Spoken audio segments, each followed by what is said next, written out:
Assalamualaikum warahmatullahi wabarakatuh. Salam sejahtera buat kita semua. Perkenalkan, nama saya Adi Mulyadi Yakub, mahasiswa Magister Keuangan Publik pada Institut Teknologi Nobel Indonesia Makassar. Nomor induk mahasiswa 2024 MK 212, program studi Magister Keuangan Publik. Saya berada di kelas MKP 5A. Hari ini saya akan menyampaikan terkait mata kuliah pembangunan ekonomi lokal terkait dengan teori cluster Porter atau biasa disebut Porter cluster theory, yang relevansi teori ini pada pedesaan dengan infrastruktur internet yang belum memadai. Dapat kita ketahui bahwa dari pengertian singkat teori cluster Porter adalah yang dikemukakan oleh Michael Porter, menjelaskan bahwa keunggulan suatu wilayah dapat ditingkatkan melalui pengelompokan pelaku usaha, pemasok, lembaga pendukung, pemerintah, dan institusi terkait yang saling terhubung dalam suatu lokasi geografis tertentu.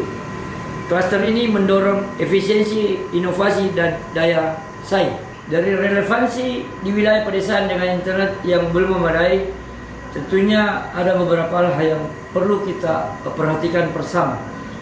Yang pertama adalah bagaimana kita tetap mendorong kerjasama antar pelaku ekonomi lokal.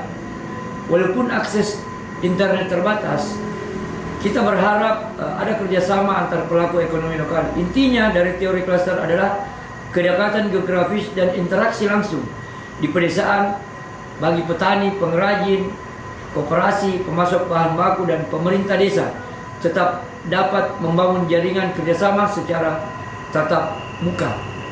Contoh yang dapat kita lihat bahwa cluster di suatu pedesaan seperti cluster kopi, kita melibatkan petani kopi, pengepul, pengolah kopi, koperasi, dan pemerintah daerah tanpa harus bergantung penuh pada internet, sehingga apa yang kita dapat lakukan tanpa internet ini bisa berjalan dengan adanya kolaborasi atau kerjasama antar pelaku ekonomi lokal.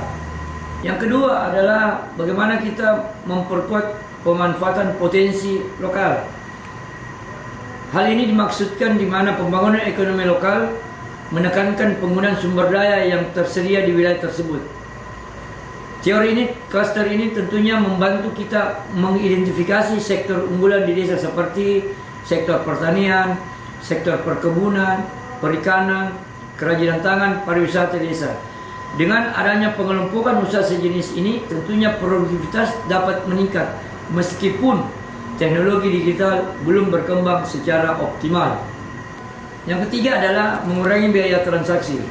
Kalau kita mengetahui bahwa karena pelaku usaha berada dalam satu kawasan, biaya transportasi, distribusi, informasi, dan koordinasi menjadi lebih rendah. Hal ini penting bagi desa yang memiliki keterbatasan akses internet maupun sarana komunikasi modern. Yang keempat adalah menjadi dasar pengembangan digital di masa depan. Cluster yang telah terbentuk dapat menjadi fondasi untuk transformasi digital ketika infrastruktur internet mulai membaik. Dengan kata lain, pembangunan jaringan internet akan lebih efektif jika ekosistem ekonomi lokal sudah terorganisir dalam bentuk cluster.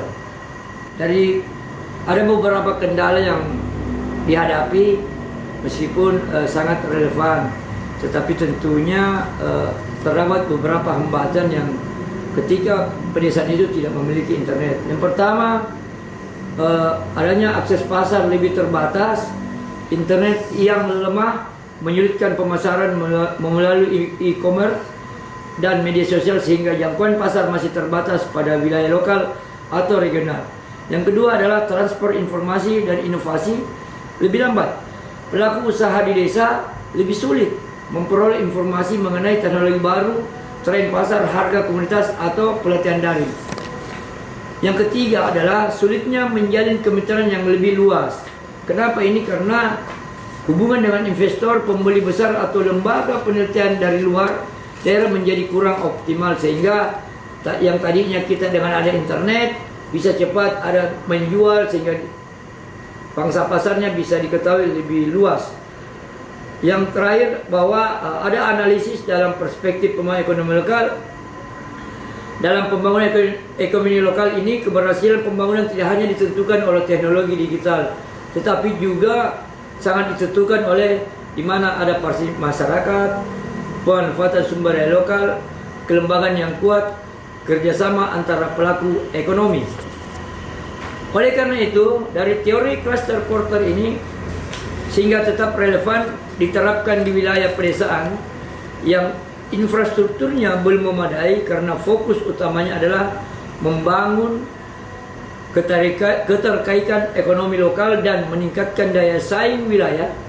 Namun, pada efektivitasnya akan lebih optimal apabila diikuti dengan peningkatan infrastruktur internet sebagai sarana memperluas pasar, mempercepat inovasi dan memperkuat koneksivitas dengan ekonomi yang lebih luas. Terakhir, dapat kami kesimpulkan bahwa penerapan teori cluster porter di pedesaan dengan jaringan internet yang belum mumpuni masih sangat relevan dengan konteks pembangunan ekonomi lokal karena mampu mengoptimalkan potensi lokal, memperkuat kolaborasi antar pelaku ekonomi dan meningkatkan produktivitas wilayah. Namun, keterbatasan internet akan menjadi faktor yang dapat menghambat perluasan pasar dan inovasi, sehingga pembangunan infrastruktur digital sangat diperlukan menjadi bagian dari strategi pembangunan jangka panjang. Terima kasih yang dapat kami sampaikan. Semoga apa yang kami sampaikan terkait mata kuliah pembangunan ekonomi lokal ini dapat bermanfaat bagi kita semua, khususnya bagi diri saya sendiri. Demikian yang dapat saya sampaikan, lebih dan kurangnya mohon dimaafkan. Wabillahi taufiq wal hidayah. Wassalamualaikum warahmatullahi wabarakatuh.